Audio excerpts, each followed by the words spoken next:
Hoje vamos falar o caso de Gabriel Fernandes, uma criança que sofreu tanto, mas tanto, que você nem imagina. Uma criança que ficou dilacerada pela sua própria mãe com a ajuda do padrasto. Gabriel nasceu dia 21 de fevereiro de 2005, na cidade de Los Angeles. Sua mãe, Pio, ela não queria ter Gabriel, pois ela já tinha 2 filhos. Então, com a insistência do seu irmão Maicon, ela resolveu levar a gravidez adiante. Seu irmão falava que ia cuidar do menino como se fosse seu filho. Então, Gabriel nasceu. Ao terceiro dia, ele foi entregue para o tio. Foi um menino bem cuidado, carinhoso, era um menino inteligente, sorridente. Mas aos 4 anos, os avós de Gabriel, o senhor Robert e dona Sandra, falaram que o menino estava crescendo meio feminino. Então eles reivindicaram a custódia de Gabriel e levaram o menino para que eles cuidassem. Gabriel continuou sendo bem cuidado pelos avós, da mesma forma que era bem cuidado com os tios. Gabriel era um menino super carinhoso, saudável. Ele gostava de estar na companhia dos seus amigos, dos seus avós, dos familiares. Também gostava de brincar com seus irmãos. Um certo dia, Pio, ela chegou e disse que ia levar o filho dela, porque ela dizia estar arrependida de ter dado a custódia para seu irmão. Então ela levou Gabriel para morar com ela, e Gabriel teve também que mudar de escola.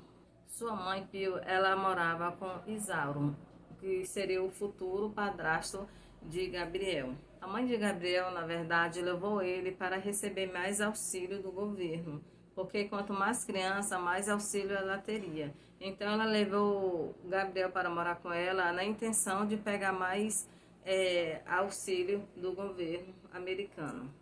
Gabriel, ele foi estudar perto da sua casa. Sua professora, Jennifer Garcia, conta que Gabriel era um menino muito esforçado. Ele se dedicava nos estudos, ele gostava de estar sempre rodeado pelos seus amigos. Então, certo dia, ela começou a observar que Gabriel estava agindo muito estranho. Ele estava chegando já de cabisbaixo, ele ficava triste, com um olhar diferente, não se interessava mais nos estudos, não mostrava mais o interesse que tinha e começou a aparecer como machucados. E todo dia a professora começou a observar que todo dia ele chegava com um machucado diferente. Então, uma vez, ela resolveu perguntar de Gabriel que machucados são aqueles que apareciam a cada dia. E Gabriel, ele respondeu para a professora que aquilo era ele brincando com seus irmãos mais velhos. E que ele caía da escada, que ele caía de bicicleta, que ele caía no banheiro. Então, certo dia, Gabriel, ele chegou na escola com o olho roxo, como se tivesse levado realmente um murro e não ter sido queda. Então, ela resolveu questioná-lo novamente e Gabriel resolveu contar tudo para a professora. Então, ele contou para a professora que a sua mãe fazia aquilo, que sua mãe batia nele constantemente, que ele apanhava todos os dias. A professora ficou indignada com aquilo. Então a professora Jennifer começou a conversar com o Gabriel e ele começa a se abrir para ela e pergunta: professora, é normal que a mãe bata nos seus filhos? E Jennifer disse: sim, Gabriel, porque às vezes as crianças são muito travessas, são muito teimosas, então eles precisam levar umas palmadas. Mas Gabriel olha para ela triste e pergunta: professora, é normal que a mãe bate nos filhos com a fivela do cinto até sangrar bastante? Então a professora ficou indignada, pegou Gabriel e levou para o diretor. E então o diretor ouviu a versão do menino e falou para Jennifer que ela se comunicasse à polícia e deixasse que ele tomasse de conta dessa história. Então a professora ligou para a polícia e aproveitou para ligar para o conselho tutelar, que no caso ele seria mais proveniente para cuidar no caso de crianças. Então eles abriram um caso de investigação no caso Gabriel. Porém, a professora observou que todos os dias Gabriel novamente chegava com feridas diferentes. Todos os dias era um machucado diferente. E então ela ficava quieta, mas certo dia Gabriel chegou na escola com a cabeça raspada e cheia de ferimentos novos. Então ela novamente resolve questioná-lo. E Gabriel fala para a professora que todos os dias que a moça do conselho tutelar ia lá, ele apanhava muito. Então ele pediu para que a professora não ligasse mais para o conselho tutelar. Porém, a professora parou de ligar para que livrasse o Gabriel de uma surra todo dia. Mas o conselho tutelar, que era para cuidar do caso Gabriel, uma criança de 8 anos, negligenciou esse caso, que acabou levando o menino à morte. Um dia, a mãe de Gabriel pegou o menino e seus irmãos e levou no departamento do governo para pedir auxílio. Quando chegou nesse departamento, Gabriel entra e um vigia fica olhando ele, porque o menino está todo roxo, o menino está todo machucado, da cabeça aos pés. Então o menino começa a apontar cada machucado para ele. Então ele fica muito triste, porque aquele lugar que ele estava é um lugar para proteger criança, é auxílio de criança, mas para proteger, ajudar as crianças. Então ele vai e fala com uma superior caso, que ali tem um menino que está todo machucado, todo ferido, dos pés à cabeça, cabeça raspada, todo arregaçado. Então ela vai e fala com a sua diretora. Mas a diretora fala para ela que ela pode abrir um caso, mas eles não estavam pagando hora extra e faltava somente 15 minutos para acabar o expediente. Então ela ficou também muito triste, pois ela não ia receber hora extra para cuidar da criança. Então ela foi, falou com o vigia e foi embora. O vigia ficou indignado com aquilo. E o que ele fez? Ele ligou para a polícia. Ele avisou que ali tinha uma criança que estava sendo espancada, era maltratos infantil. Para ajudar a criança, ele liga para a polícia e inicia aquele caso de maus trato à criança. Porém, os policiais visitaram a casa de Gabriel várias vezes. Porém, não fizeram nada. Eles só falavam com a mãe de Gabriel e ela sempre falava que aquilo era travessuras de criança, que Gabriel caía muito, ele se machucava na bacia do banheiro, ele brincava de porrada com seus irmãos, e aquilo era coisa de criança e não maus trato.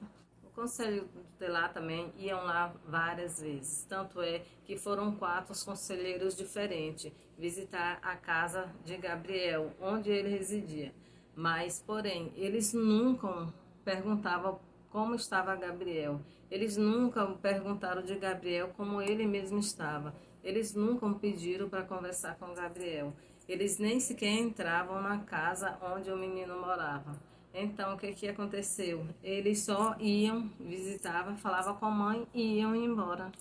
Então, Gabriel, ele continuava sofrendo, uma criança de 8 anos ali, sendo torturada por 2 pessoas que era para cuidar, inclusive a mãe dele, e não cuidava. E eles ali sozinhos, sem ter ninguém para socorrer, continuando apanhando, sem poder se defender. No dia 22 de maio de 2013, a emergência recebe uma ligação, onde falava que uma criança de 8 anos sofreu um acidente doméstico e que não estava respirando.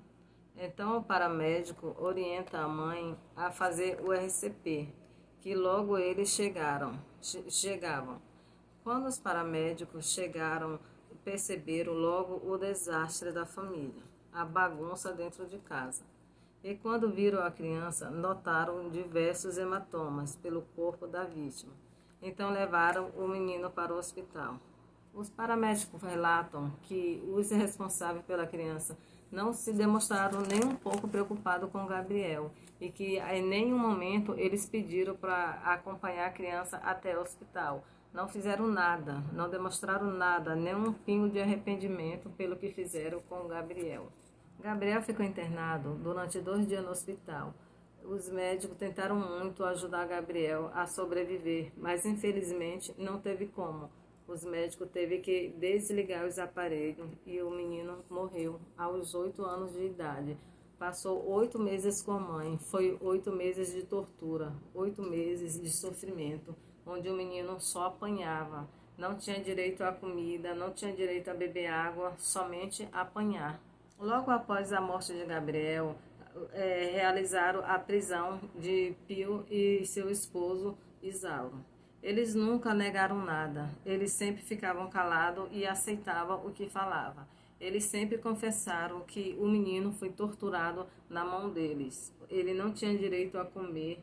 Ele era trancado em um armário, gente. À noite, a mãe dele amarrava as mãos dele, amarrava os pés dele, colocava uma fenda no seu olho, colocava uma meia dentro de sua boca e colocava dentro do armário, no qual a criança não podia nem se mexer direito. Durante o dia, às vezes, eles tiravam o Gabriel de lá, mas às vezes o Gabriel ficava ali dia e noite sendo torturado. Na autópsia, descobriram que a única coisa que tinha no estômago de Gabriel era pedra de cocô de gatos. Em depoimento, os irmãos de Gabriel relatam todos os acontecimentos. Eles falaram que o menino era trancado à noite dentro de um armário e às vezes pelo dia. Quando o menino falava que estava com fome, sua mãe e padrasto faziam ele comer fezes de gato. E se ele não comesse, ele apanhava muito, mas muito mesmo, até que ele comesse. Os irmãos de Gabriel contam que Gabriel apanhava muito com um taco de beisebol na cabeça, pernas e no estômago, e que eles apagavam cigarros na pele do menino. Após atendimento médico, ficou atestado que Gabriel foi encontrado em sua casa com contusões na cabeça, costelas quebradas, parte da pele queimadas, arranhadas, arrancadas, pernas e mãos inchadas e muitos machucados antigos que estavam cicatrizando e muitos novos. Com o decorrer do julgamento, descobriram que estava faltando alguma coisa ali, então eles pararam para meditar o que estava faltando. Então descobriram que a culpa da morte e a tortura de Gabriel não era só de Pio e de Isauro, e de mais 4 acusados, os 4 assistentes social que estavam ligados ao caso de Gabriel e não fizeram nada, pois foram muitas alegações indicando maus tratos a Gabriel, pois eles nunca conversaram com Gabriel para saber se realmente o que a mãe dele falava era verdade. E o menino continuava sofrendo até que não aguentou mais e veio a óbito sem ajuda de ninguém. O casal acusado foram julgados separadamente. Isauro, ele pegou pena de morte e Pio foi condenada à prisão perpétua. Após a sentença do casal, o pai de Gabriel, Arno, disse se sentir culpado pelo ocorrido, pois ele não estava lá presente na vida do filho para impedir que isso acontecesse. Os irmãos de Gabriel contam que nunca sofreram nenhum abuso pela mãe. Bom, gente, esse foi o caso de hoje de Gabriel Fernandes. Eu espero que vocês tenham gostado.